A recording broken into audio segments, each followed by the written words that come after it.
আপনি হাসতে হাসতে বলেন যে বাবা এটা কেমন কথা, এর দায়িত্ব তো আমার না। এই মিয়া ফাইজলামি করেন আপনি। আপনার আইনমন্ত্রী বানানো হয়েছে কি আপনার খালি দায় অস্বীকার করবার জন্য? আপনি আইন উপদেষ্টা হয়েছেন কি খালি দায় অস্বীকার করবেন এই জন্য? আপনার কি কোনো দায় নাই? এই যে জনগণ যখন এই যে উপদেষ্টা পরিষদ গঠিত হয়, জনগণ কারে চিনতো?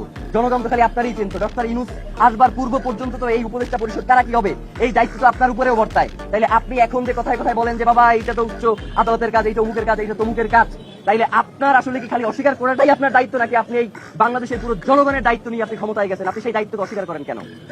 আমরা স্পষ্ট করে বলতে চাই যে স্বরাষ্ট্র উপদেষ্টা, সহকারী উপদেষ্টা, আইন উপদেষ্টা থেকে শুরু করে প্রত্যেকে প্রচুর পরিমাণে দায়িত্ব অবহেলার কারণে আজকে হাদি ভাইয়ের এই রক্ত এই বাংলার জমিনে ঝরেছে। সুতরাং প্রত্যেককেই এর জবাবদিহি নিশ্চিত করতে হবে। গতকাল থেকে গুঞ্জন শুনতেছি যে স্বরাষ্ট্র উপদেষ্টা নাকি পদত্যাগ করবে। ফাইজলামি করেন মিয়া, বুইরা ভাম কোথার জানো ফাইজলামি করতে আসেন, মানে সারাক্ষণ খালি ভেটকাইতেছেন। আপনাকে কি পদত্যাগ মানে হচ্ছে আপনি কোনো কিছু পারতেছেন না, আজকে কইরা চুপচাপ চলে যাবেন, এই জন্য কি আপনার স্বরাষ্ট্র উপদেষ্টা বানানো হয়েছে? ওই জায়গা দিয়ে আপনি লড়তে পারবেন না। আপনার পুরো এই ঘটনার সাথে কারা কারা জড়িত এইটা নিশ্চিত কইরা আপনি এইখান থেকে যাইবেন, ওই জায়গায় যাইতে পারবেন না।